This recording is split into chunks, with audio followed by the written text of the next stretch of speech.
differences in terms of just the guys and their confidence and their, the way they handle things going into year two compared to year one, first day of spring, coming out of winter, and all those types of things? Oh, no question.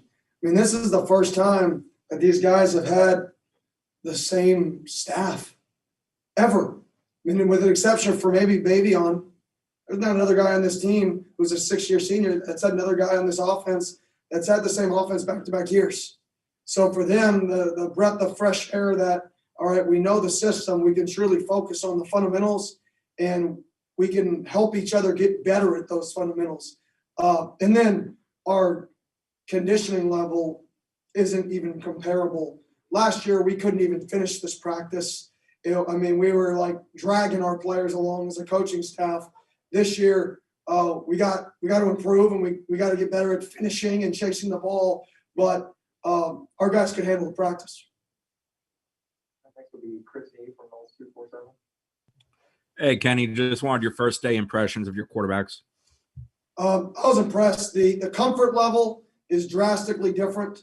Obviously, being in the system for a year, all those guys have played college football, and they played a lot of snaps in college football. So those guys' comfort level back there is significantly higher than it was a year ago at this time. And then just their knowledge of the system. And really the knowledge of the system shows up with their feet. Their feet are in rhythm with their eyes. And when your feet are in rhythm with your eyes, that's when you know you can truly be successful. And that's when you know that you have a plan every time you take a snap. Gene Williams from Warchant. Hey, Coach, good evening.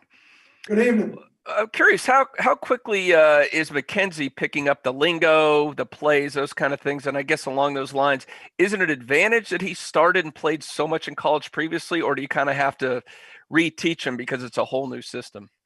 Football, our system's different, but everybody runs smash. Everybody runs hitches and corners, right? Everybody runs 4 verticals, right? There's a lot of things in football that are conceptually the same or similar, right? Those true plays aren't necessarily what makes an offense. So yes, his repetition, him being in 2 different systems at his last institution, him playing a lot of ball, his want to be good, all that is helping him learn this system. And he's done a really nice job learning it and putting in the work, because that doesn't just happen. He's put in the work necessary to go out there and execute in day one. Nice beard, by the way. Run it out. What about my beard? You always have one.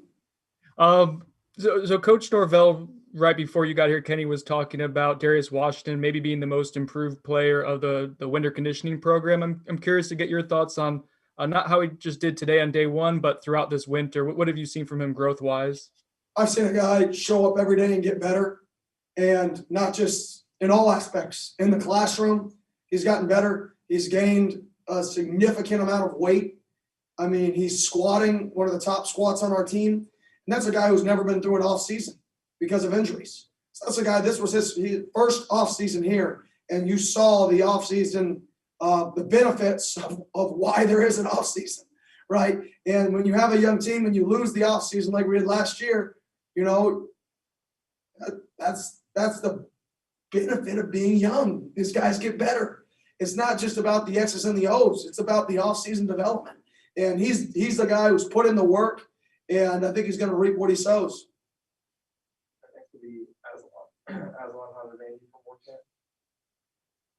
Evening, Kenny. At the wide receiver position after Ontario, it seems to be a pretty significant drop-off in terms of at least production, but how do you go about trying to identify guys when there is such a large amount of options, but everybody's kind of on the same level? Is it winter conditioning that's giving you kind of a look ahead, or is it all going to kind of flush out over spring? It's going to flush out over spring, and it's going to continue into summer and then go into fall camp. But guys just got to show up and make plays. And when your number's called, make plays. And I think that's the biggest thing is guys who, when they get the opportunity, flash. Because like you said, there's a lot of people. You may not get 30 opportunities. You may get 10. What do you do with those 10? And then what do you do when the ball's not in your hands? because one of our big emphases this spring is perimeter blocking, is pad level and hand placement, right, on the perimeter. And the guys who are going to play, not only those guys that are going to make plays, but they're guys that are going to block on the perimeter. We left way too many yards on the field this year, right, with perimeter blocking. Next will be Irish O'Fell from Warchant. In what ways does, just being in the system for a year, in what ways does that help Jordan and Chuba and Tate in terms of just how quickly they get the ball out, how quickly they process things? In what ways does that really help them? Well, they're not thinking about what the routes are.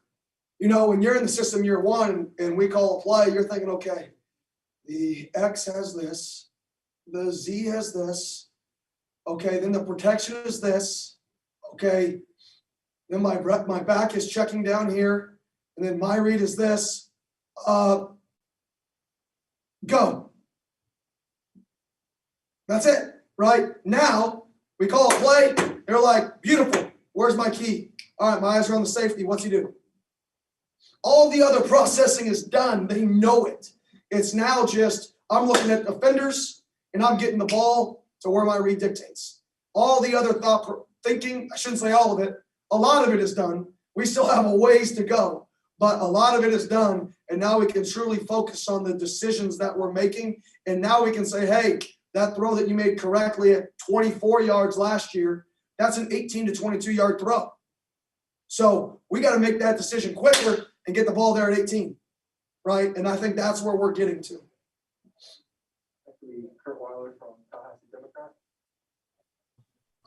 Hey, Kenny, you talked about the receivers a little bit, specifically the freshmen you've added this year, Malik and Josh. I know Coach Norvell's high on them. He said they don't look like freshmen. I guess how impressed have you been, and how much of a head start will they be being here now for the spring? Yeah, I mean, they're physical specimen from a freshman standpoint. I mean, Malik's just a big, tall, lanky guy who can run, and Josh is like an world champion squatter, I guess. So I got to get with his high school strength coach because they're like, I guess, an elite squatting program. But they're both guys who come in with the physical tools to help us early. They're both guys that have the mental want to, right? And they've been in their playbook. They've been getting extra reps to be able to go out there and execute. But after one practice, right, it's about consistency when you're a young guy. When you're a freshman, anybody can flash and have a play, right? For those guys, I want to see the consistency of the work. Can they make the great play in back-to-back days? Can they make it 3 days in a row? Can we count on them, right? And that's the key for those young guys, is proving that we can count on them to make the play when their number's called, and we're only going to learn that through time. Next will be go back to Dean from Warchant. Coach, you've got 4 quarterbacks that you're working with that all have starting experience. So as Coach pointed out earlier, it's a truly really open competition with 4 guys. I mean, how is that different for you as a coordinator versus one guy that's just coming back that's the known starter? And how is it different for those guys in practice every day when they're competing head to head like that? It's awesome because they push each other. And we met about it yesterday in the quarterback room. We said, we have 4 guys with starting experience. Everybody has their strengths. Everybody has their weaknesses. Right? But what if we all come together as one unit and we all help each other? And if I'm a guy who has, 2 years of starting experience and I'm an elite leadership capabilities, let me teach one of the young guys how to lead. If I'm a guy who started 7 games in this system and I know the system better than anybody, let me help these other guys learn the system, right? If I'm a guy who is really good at 5-man protection, let me grab those guys and bring them up extra and teach them, right? Let's let everybody in our room, right, take their strengths and help the people next to you. Because if we do that, then somebody in our room is going to be named the starter and somebody in our room is going to be elite. And that next person is going to be better than he should have ever been. And the third string is going to be better than they would have ever been. Because the goal is not to be the starter. The goal is to be the very best you can possibly be, and everything else will take care of itself. And you look at, Brad Johnson talked to our quarterbacks last year, and you look at his quarterback room. And for those of you who don't know, go research his quarterback room. And that's what we're trying to build here. And he talked to our quarterbacks about it last year. We're trying to build a room that is deep enough that all those guys can have success, but they all have success because they utilize each other push each other, right? And they're happy for each other's success. Next will be Antoine Staley from Tallahassee Democrat. Yeah, Coach. I just wanted to ask you just about the running backs and just the depth there and just kind of what you've seen so far in camp. Love it. I think those guys, that group as a whole is all in, right? They're working their butt off. And I think a big piece of that is Corbin. I mean, that's a guy who he's taken a huge step from a leadership standpoint. I know y'all are about to talk to him next. I couldn't be more proud of what he's doing. You know, he's a reserved guy by nature. You know, he's a guy who wants to keep to himself. He's a lay low guy, but he's challenging himself to step up out of his own comfort zone to lead. And that's when you really know somebody's all in, is when they're going to challenge themselves, not just putting in the work, right? Because everybody should put in the work, right? But then doing the stuff that you're not comfortable with. And that's a guy who's taken that room, in my opinion, and he's raised the level of that room because of how he works and what he shows up to do every single day. All right, we got time for two more. Next will be Pat Burnham from the Osceola. Hey, Coach, do you guys have a timeline on identifying a starter at quarterback, or is that something y'all would like to see play out into the fall camp? It's probably going to play out. To be honest, like I said, we got 4 guys that all have playing experience. So that's going to play out. Last one, we'll go back to Avalon.